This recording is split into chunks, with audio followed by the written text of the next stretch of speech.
Your headlines synthesized and verified. This is Neural Newscast. Welcome to Neural Newscast. I'm Andrew Lindbeck. On this October 29, 2025, we remember. On this day in 1969, a precursor to email was born, marking an early milestone in electronic messaging that would eventually shape how we send and receive digital communications. You are listening to NNC, Neural Newscast. Subscribe and listen wherever you choose, and be sure to listen to our archive for more content like this episode, published daily at nnewscast.com. Across continents, here's what's happening. The National Hurricane Center says Hurricane Melissa batters Jamaica with life-threatening flooding and island-wide power outages. AP reports crews race to clear debris and restore services as roads wash out and towns lose contact across the island. Here's Sarah Wheaton with more. According to the U.S. National Hurricane Center, Hurricane Melissa makes landfall in eastern Cuba near Chivirico early Wednesday as a Category 3 storm, with sustained winds around 120 miles per hour and dangerous surge and flooding rain. Cuba's civil defense orders evacuations in coastal Granma and Santiago de Cuba provinces, and state media say airports and ports suspend operations. Reuters reports power crews brace for widespread outages.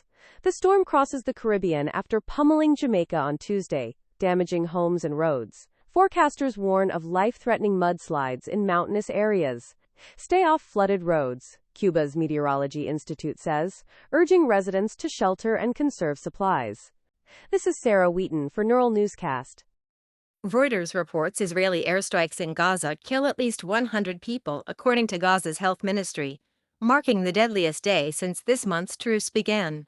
The Israel Defense Forces say the strikes target militant sites, and Israeli officials later say the ceasefire resumes. Gaza's health ministry reports dozens of women and children among the dead.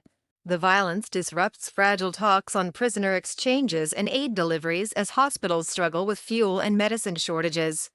Egypt, Qatar, and the United Nations press to sustain the pause, warning renewed fighting could deepen the crisis. This is Cassandra Joyce for Neural Newscast. Reuters reports Israel says a ceasefire in Gaza is back in place after overnight strikes kill at least 104 people, according to local health officials. Aid groups warn deliveries remain sporadic as hospitals struggle to treat the wounded.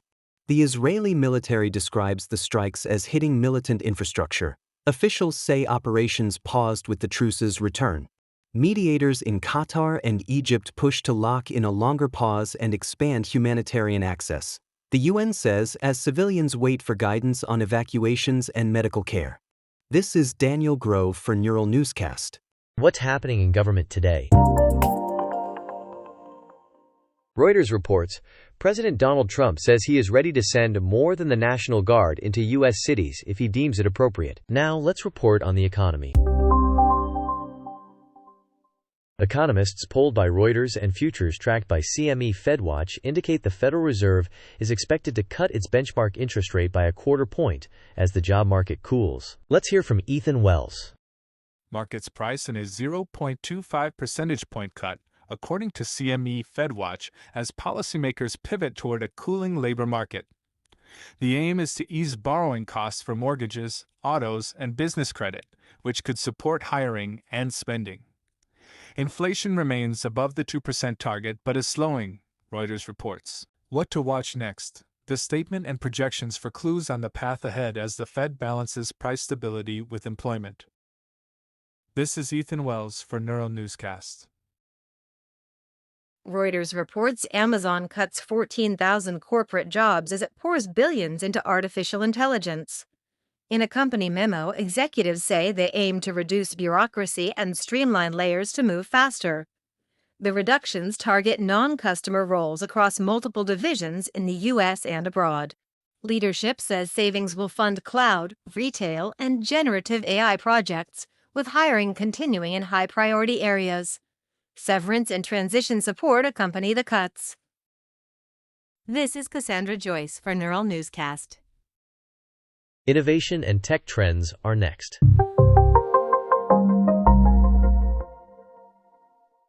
Reuters reports Saudi Arabia is investing heavily in AI infrastructure.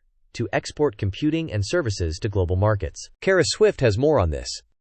Saudi Arabia bets big on artificial intelligence to become a global exporter. The kingdom pours tens of billions into new data centers and chips, building hubs in Riyadh and Neom. It partners with U.S. giants like Microsoft and NVIDIA while courting Chinese cloud firms, Reuters reports. The goal? Train massive models locally and sell AI services abroad. Saudi officials tell the Saudi press agency the strategy turns oil wealth into computing power and expands influence over regional digital infrastructure, data, and talent. This is Kara Swift for Neural Newscast. A look at research and innovation.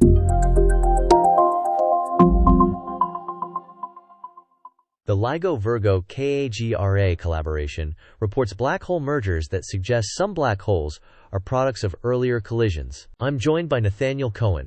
Astronomers spot two black hole mergers in late 2024 that involve second-generation black holes, according to the LIGO-Virgo KAGRA collaboration. These objects already merged once, then collide again in crowded star clusters. One spins at an extreme rate, the other rotates backward relative to the orbit. Gravitational wave data reveal their unusual spins and masses, showing a cosmic recycling process. Scientists say repeated mergers can rapidly grow black holes and reshape cluster dynamics, helping explain unexpectedly massive black holes in the modern universe. This is Nathaniel Cohen for Neural Newscast. Updates on medicine and wellness are next. A new pill appears to slow Alzheimer's decline in people with the high-risk APOE4 gene, according to early results published in a peer-reviewed medical journal. Turning to the environment now.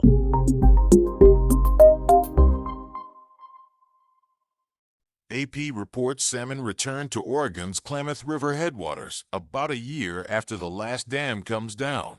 Fish had vanished from these upper reaches for more than a century. The Klamath River Renewal Corporation says the final barrier was removed in 2024 as part of the dam removal project. Biologists and tribal monitors spot adult salmon migrating upstream this fall. Tribal leaders and state officials call it a milestone for cultural and ecological recovery and say the rebound suggests habitat improves quickly when flows run free. This is Samuel Green for Neural Newscast. A look at what's happening in entertainment. British photographer Sir Don McCullin turns 90 and reflects on 7 decades of conflict photography, the BBC reports. Let's hear from Lucas Bennett. Legendary war photographer Don McCullin turns 90 and reflects on 7 decades of conflict. He survived snipers, mortar fire, and capture, yet questions the impact of his work. He says, "I feel over-rewarded," noting national honors including his knighthood. McCullin documents wars, famines, and disasters, then seeks calm in still lifes and Somerset landscapes. He voices despair over Ukraine and Gaza, telling the BBC the world has learned nothing. This is Lucas Bennett for Neural Newscast. Those are today's top stories. For more comprehensive coverage and exclusive content, visit neuralnewscast.com and join our growing community of informed listeners. I'm Andrew Lindbeck. Thank you for listening. From deep dives to daily news, Neural Newscast has you covered. Explore more at nnewscast.com. Neural Newscast combines real voice recordings with synthesized voices to enable prompt production without sacrificing quality. All content is generated using advanced AI algorithms developed by a human and undergoes fact-checking and human review prior to release. While we strive for factual, non-biased reporting and actively work to prevent AI hallucinations, AI-generated content can occasionally contain errors. Listeners are encouraged to verify critical information from trusted sources. For more details on our AI transparency policies, visit nnewscast.com.